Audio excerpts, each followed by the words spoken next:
Our marriage is based on understanding and respect over time. I met her and I liked her. We married within 3 weeks. Yes, within 3 weeks. I married all my wives within some period. I don't believe in dating anybody to marry them. Don't date anybody you want to marry. Marry them. When you marry them, you begin to fall in love from within the marriage. You know, even in my own culture, as it were, as a kid in the 60s, people, they were not dating. They would marry. In arranged marriages, family to family, they choose a wife. And then most girls were expected to be virgins when they get married.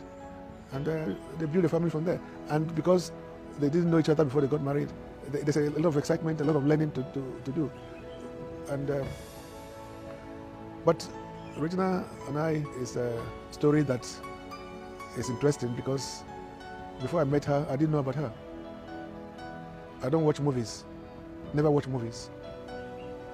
I met her the first time when she came to my house with her mother and her siblings because my place in Delta is a tourist place.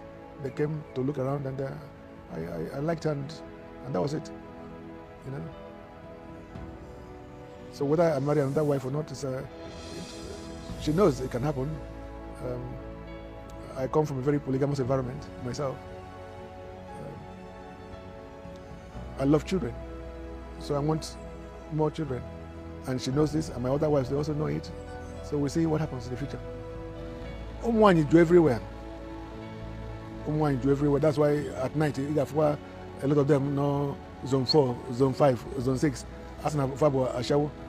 Obrako for na facho ima ashawo. Obna economy, they are doing good for them.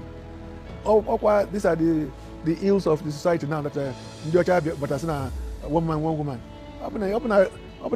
Before the advent of Christianity, our tradition Igbo tradition allow for many wives and children, of course.